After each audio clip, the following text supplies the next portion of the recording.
Hello and welcome to a very festive edition of Property-Pxrn Stars, brought to you by your hosts David Lindley and Matt Giggs. We were going to start this with ho ho ho, but it's too cheesy. As if two estate agents and Christmas hats isn't cheesy enough. But we thought that now we're at a certain stage of the podcast and it's Christmas, it's the season for giving. So this is our 12 days of Property-Pxrn Star Christmas, of course. Absolutely. And so, Matt, what's the format then? What are we doing? Well, the format's going to be really simple. We have had 12 excellent guests. I've absolutely loved it, to be honest. It's been brilliant. It's a big commitment coming into London, and for the guests as well, sharing their wealth of knowledge. And I think what we've decided to do today is share 2 minutes on each guest, a takeaway, an action, something that you can learn from in a snapshot from each guest. So if you need to, you can go back to that episode, listen again, and take more action going forward, because that's what this is all about. We're keeping it at 2 minutes because it's absolutely roasting in our very flammable Christmas hats under all the lights. So by the end of this, we're going to be dripping with sweat. 12 days. It's the Christmas way. Absolutely. Right, so what we're going to do is a couple of minutes on each guest. We've got 12 guests, 12 days of Christmas. Matt's doing 6, I'm doing 6. Matt, who are we kicking off with? Daniel Daggers. Right, Daniel Daggers, the king of super prime. I mean, let's be honest, this guy has already built his own global brand in the last 3 years. I met Daniel in the beginning stages of the pandemic, and he'd just come out of a big corporate role. But what I learned from Dan is about his knowledge, his experience, but the fact, and I'm telling you this right now, though he worked in the corporate world, he'd already built his reputation. He'd already worked in his market consistently. His knowledge was phenomenal and is phenomenal right now. So he's completely invested in innovation and inspiration and knowledge. If you go and check out that episode, you're going to take so much away, which is know your market. Know your market inside out. There's nothing he doesn't know about the areas that he covers, especially around Central and London and all of those areas. So this guy is one to watch. I mean, you've probably heard from him, you've probably followed him already, but you must take away the lesson. And that's if you are working in a estate agency for someone else right now, that start building your brand now.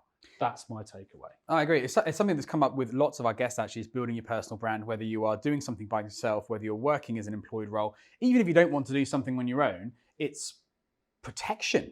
Absolutely. In your role, and sets you apart from the competition anyway. So on that note, then, to segue into our second guest, which was Simon Ledbetter, the marketing guru of the industry, who's been doing some great stuff with his 30 days of marketing. Simon had tons and tons to share on the podcast, but a few things that stood out to me. One was related to this, actually, is the balance between personal brand and just call it corporate brand. And because, like we are now, personal brand gets talked about a lot because it's a new thing. Corporate brands have been around since there's been companies. Personal brands has only been a thing since the likes of probably like Richard Branson and so on brought that to the fore. So that's where the focus is. Simon, from a marketing and expertise point of view, actually says that I wouldn't choose one or the other.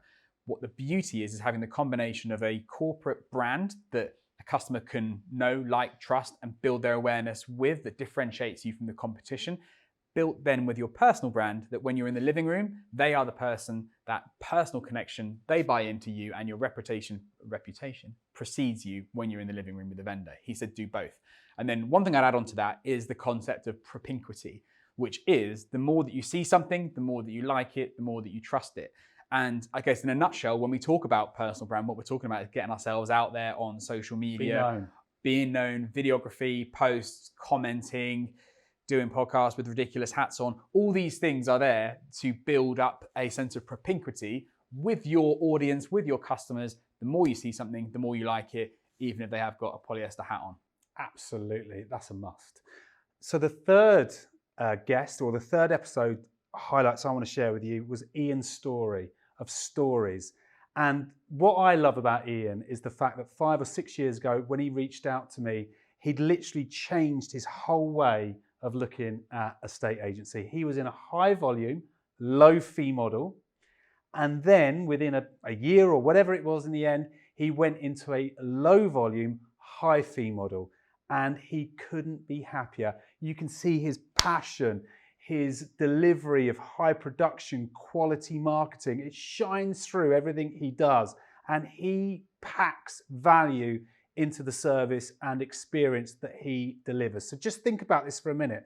Like many people that are working out there in the high volume market, chasing the lower end, smaller fees, crushing their time, spending time with people that don't value what they do. He switched it, turned it on its head. He charges in excess of 2% on average, I think it was now, and he delivers great results for his clients. His mindset changed from fixed to growth. He went out there, he learned, he is tackling that market and changing that market perception, and he's doing a brilliant job. So go and watch that for sure. Something I really sticks in my mind that he said is that he only takes on instructions that, quote unquote, He likes. No, inspires him. Inspires him. Not even that he likes, is that he finds He inspirational. feels inspired by it. And something I was thinking about actually with Ian or any of the other guests that have been on the journey that he's been on, I have yet to meet, I mean, we talk about the premium market. This whole podcast is there to encourage agents to move up market for a whole wealth of reasons. But I suppose here's the thing.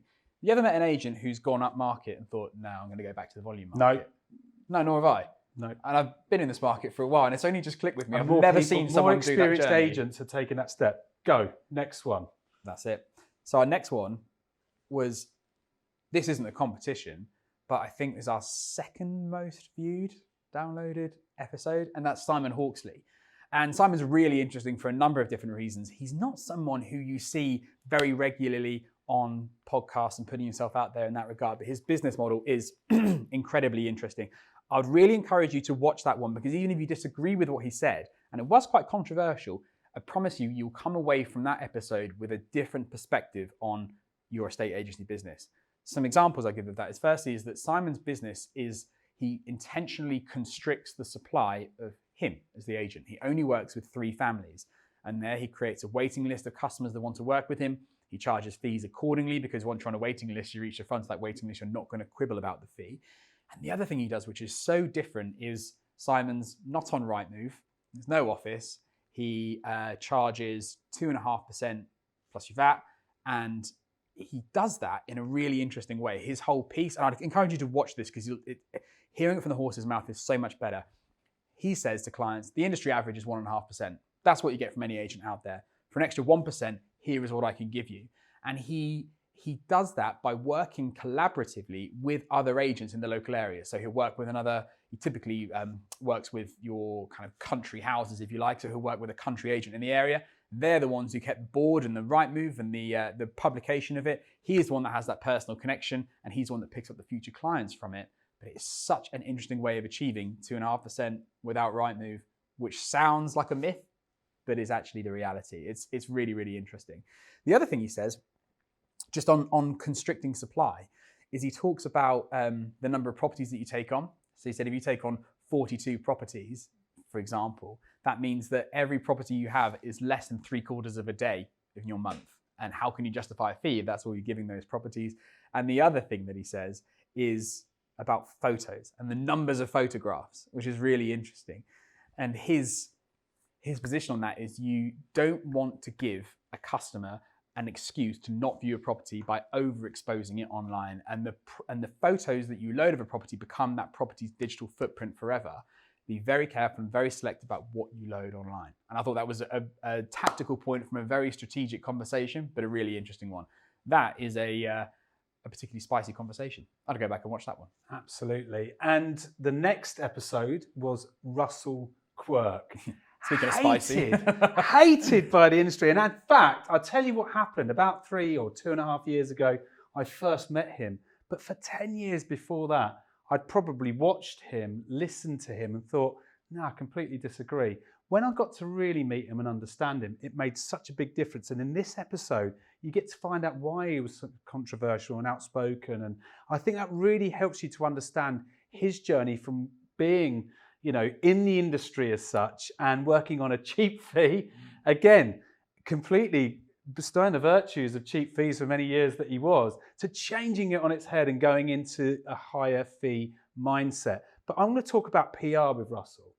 Good PR, bad PR. He is the PR king in the property industry. And what he talked about in that episode was how estate agents should use PR to grow their personal brand, their business brand, and actually look at the way in which you can do it and what kind of content that you can put out there to really inform and inspire your marketplace. And he came out with some absolute gold. And I got loads of messages from people saying, God, I didn't really want to enjoy that episode, but I really did. And I got such good feedback on that I one. remember we were in a taxi once talking about this, and we were talking about the podcast and all the guests that we've had on.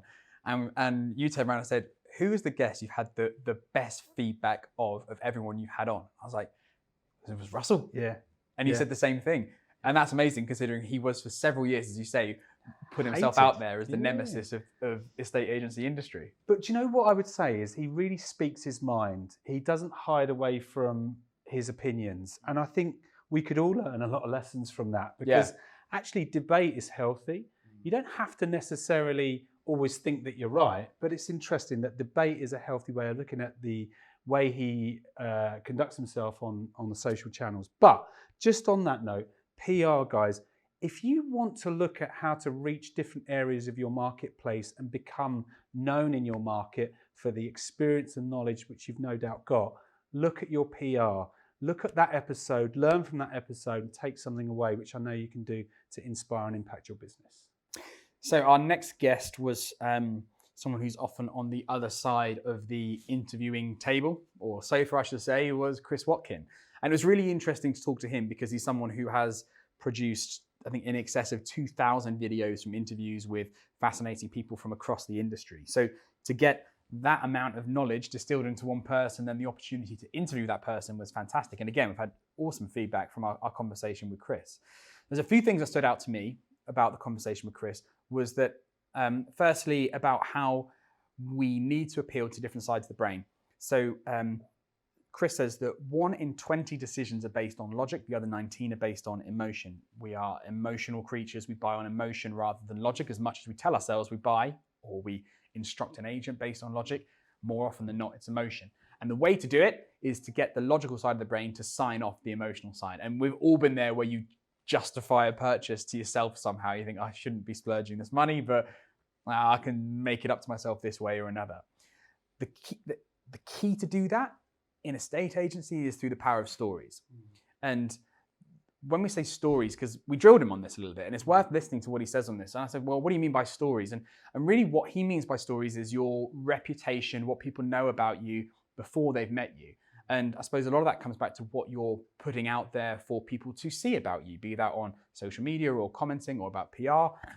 That's the way that you build your story and people to know, like, and trust you when it comes to be in the living room. And of course, we got the Chris Watkin 1, 2, 3 method of dealing with internet trolls. Yeah, you did. Because we all encounter them once in a while. Yeah. So check that out. And the next episode or guest that I want to talk about is Jordan Yorath. And God, you know, you want to build a premium brand in a competitive market, listen to that episode. He has come from, I would say what I learned about Jordan, probably more so getting to meet him, was the journey that he's been on and the ups and downs that he's been on in life and the challenges that he's overcome to get to where he is today. But equally, I've really understood the power. There's a book called Rocket Fuel, or something that I think would really summarize how important it is to have someone by your side if you're going to build this business who complements your skill set, complements the way you work, and in together you build this dynamic duo with his partner Liana. I mean, they are an incredible force. And the word that springs to mind when I describe that interview and his growth is passion. Passion comes through. He believes in what he does. He believes in what his team does to deliver great results for their clients. And they are an incredible team, an inspirational team together building that business over there at Munro. I think it's Westall. It's around that Yorkshire area, but they've done an incredible job. Yeah, great interview. Take loads away from that if you're looking to go on a similar journey. Our next guest was Elaine Penhall, and this episode is especially interesting for a couple of reasons. So I think in the industry, things come in as new and then they become the default. So things like floor plans at one point were new and they were a differentiator, and then they become the norm. Professional photos were differentiated and then become the norm. What Elaine does in her business of Lemon and Lime is what's called staging and styling, which is about property presentation. And just to clarify this, so people get it mistaken for interior design. Interior design is for a homeowner staging and styling is presenting a property for a prospective buyer. Now that can reflect who the owner is. Probably if you go back in time, that's who it was, but keeping up with current trends and so on. It is where I believe the industry is going in terms of property presentation, and at the moment, to use it to differentiate your offering, especially in the premium market as we're focused on, to offer staging and styling a consultation, even if you don't go down the road of using staging and styling, to offer that as a consultation, if nothing else, is in itself a differentiator and well worth considering, because the uptake of this is increasing all the time, and pretty soon it'll be a normal part of the service, whereas now it's something that's different. And I think especially now it's interesting because Elaine is positioning this service as an alternative to price reductions. Mm-hmm. Now, as we sit here in the latter part of 2023, that's a conversation that's happening a lot at the moment. Mm. And instead of a price reduction, which is a guaranteed loss of money for the vendor, you can offer a staging and styling consultation. And even if they go down that route, then typically the cost of staging and styling a home is 0.6% of the property's value. It's a little bit like an estate agency fee, it's done on a percentage. You know, the minimum price reduction you need on Rightmove to get an alert out is 2%. So, you know, well, it's probably more than that now, right? In terms of to get any traction or a change of interest. So it's a different conversation to have. And that could be from a vendor retention point of view. If this is someone you've got an existing client and you're worried about losing them at a certain point in time, or for other agent stock, you can be the agent that offers a different conversation to them. And when I say that conversation, Elaine and her team can do that for you. But the point, I suppose, is about looking at things like staging and styling as a way to differentiate yourself and your proposition and to win more premium instructions. And I thought it was a really interesting conversation with someone who's created this industry within an industry. Yeah, definitely. She was brilliant. And the next guest or episode is James Scudder from the Country Living Group over in Pembrokeshire. And my takeaway from James is the fact that he's been an agent for 20 years. And there was a point where he was burning out. And that was almost like his call in his moment to either exit the industry or look at another avenue. So he's gone from burning out to standing out. You can't miss this guy's videos. Go and follow that I think it's at Country Living Group on Instagram. Check out James Scudder on LinkedIn. You'll see what he does to produce high quality content and videos for his clients' properties to get to their outcome. But I'm just going to tell you this, he doesn't just sit there and wait for the video to do the job for him. He is super proactive, super consistent, and listen to the discipline that he's got operating in his area of the market. And you've got some great stories that he shares in that particular episode for agents who are looking to stand out in their market too. What a guy. Yeah, it was super interesting because he does these amazing videos. He's on jet skis and flash cars and all the rest of it. But actually what came out in the podcast was the hard yards that are needed underneath that. He delivering letters, hard. Door knocking, Absolutely. Doing the hard yards to win that market. It's not just what you see on social media. Bit of a segue into our next episode, which was from John Paul Rafferty of Rafferty & Picard. And this is especially interesting because John Paul had seen a gap in the market there where the incumbent established national premium brands were actually offering a bit of a rubbish service. You know, come back to conversations that we've had today, they weren't offering videography on some of their premium listings as well, just, dare I say it, taking it for granted. And he saw that he could produce amazing property marketing, an incredible service, differentiate himself and win that lucrative market. So he did. So he set up a separate brand to his core brand because he knew that that's what he needed to position himself in the premium market. And he went for it, really focusing on building awareness on socials. And an interesting thing, I don't even remember, but he said the top 2 platforms for building traction, dare I say it, I hate that word, but traction in the premium market were, I still find this incredible, LinkedIn and TikTok for the premium market. It's just the last thing that people go to as their default. But that was the most effective. He also he has this mindset of separation and then of the 2 brands. And it was about how he manages his time, manages his businesses, and how he can focus on one and delegate to another. And then I suppose the thing that really surprised me in that conversation as well is we started talking about the reality TV programs of the premium industry. And like your UK equivalents of Selling Sunsets, I can't remember their names, I don't really watch them. The feedback that I've been getting, people sort of, you know, tut at them and dismiss them and so on. But John Paul took a completely different perspective on them. He thought, firstly, this is great. This presents our industry to a wider public, makes it appealing. But ultimately, this is one of the reasons why he went into it in the first Yeah. place. He said, if these people on here who he said, look, I watched this and these people seemed like they had significantly less experience than me. They were charging high fees on high properties. And I think he thought, well, if they could do it, I can definitely do it. I've got years of experience. I know what I'm doing. I know I can offer a fantastic service. And he thought, actually, those reality TV programs are great for anchoring a price expectation of what vendors are paying for that service in the premium market. So he completely turned that on its head. And I thought that was really, really interesting. So that's an episode not to be missed. Absolutely. And our next episode was with Freya Mailings. Wow. I mean, if you don't know Omaze, you don't probably know Freya, but you probably do know who Omaze is. It's the one where they do the draws for the big houses. Now, she is the face of their social media campaigns, which means she's seen by hundreds of thousands of people all of the time on all of the social channels. So she is all about high production videography, how to stage, what to achieve in a day. So actually when you're out there producing content, rather than just leaving it to the last minute, prepare your day. If you're going to invest thousands of pounds or hundreds of pounds, whatever your budget is, into your production of social media content, reels, all sorts of videography and photography, make sure you go prepared. Understand your market, understand where you want to put these things, understand where the traction is, understand your reach.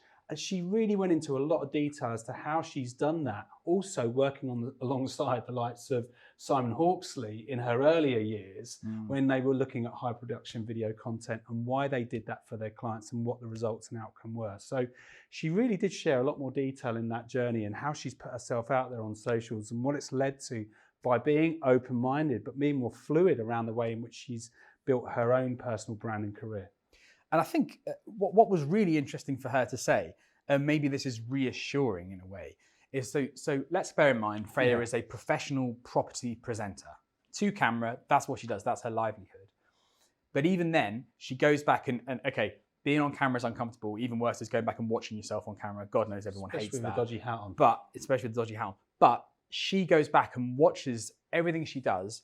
She goes back and watches it again to critique herself, to understand where she could do better. And to know that someone who's professional at that spends the time and effort to do that shows what it takes to be as good as you can possibly be on camera. So, and she even admitted as well, she hates doing that too. So firstly, some reassurance that even a professional hates themselves on camera. The second thing is to do the hard yards of actually watching your own videos back, as uncomfortable as it may be. And everyone hates their own voice on camera, but do it because that's how you improve. Over to you. And our last guest of our 12 days at Christmas was Adam Lascelles, who runs By Design up in Lincolnshire. And he is only a few months into his journey. He has smashed his year target already and is building a thriving business there in Lincolnshire for premium homes that are presented beautifully, that are charged at the right fee levels. He's having a great time with it. But what really stood out for me was a few things in our conversation. One was the mindset. Adam came from an employed role to building his own business. He's not a self-employed agent, he's building his own business in Lincolnshire. But that takes a mindset shift from being in an office to going it alone and doing your own thing. And that was really interesting to get under the skin of that and into the mindset of it. So if you're someone who's considering a change, then it's worth listening to that for how he manages himself, his time, his discipline, his exercise, his day, for how to structure that and make sure that you stay on track mentally as well as your business goals. And then the other thing that stood out was, again, it comes back to discipline, but the discipline to turn down listings that weren't right for him. Now imagine that, you're starting out on your own and a big fear has to be, okay, I've got to get the right number of instructions on. And actually he's confident enough in knowing what he wants and what he doesn't want for an instruction, he's turning them down. But for the ones he takes on, I guess the key word that came out of that conversation for me was collaboration. And it's worth listening to that episode to understand how powerful that collaboration is for your business and to work with similar businesses that are kicking in the same goal as you, talking to similar customers. There's referrals, there's opportunities, there's awareness that comes with it. There's an amazing outcome for the vendor in it. And ultimately that reflects on you as the agent. So I'd 100% recommend listening to Adam. It was lovely to hear a bit more from Adam. We've known each other on the social channels rather than too much personally, but what you see is what you get. He really cares about what he does, but also, he talks a little bit more openly about the fact that it is hard work, it is challenging, you have dark days. This is how he manages himself and his mindset to stick to the plan. And I love that about Adam. Really, really good. So there we are. That's it. We managed it actually. You know, I've got a timer here to keep us on track. Yeah, we're at 24, just 25 minutes if you count an intro. So we got that short and sweet because I'm melting inside this stupid hat. So as we approach Christmas, just to say from Matt and I, thank you for all your support, for all of the nice comments I've had about the podcast. Thank you for listening, for watching. We really, really appreciate it and the support that you've given us. This has been a new venture of both of us of hosting our own podcast. It's something that we intend to do for the foreseeable future as well. Yeah, really enjoying it. I don't know how you feel. Well, as long as I don't get cancelled by a particularly controversial guest, we should be all right. Yeah. But just to say, thank you so much for listening to this special Christmas episode of Property Porn Stars. And we'll see you in the new year. Merry Christmas. Merry Christmas.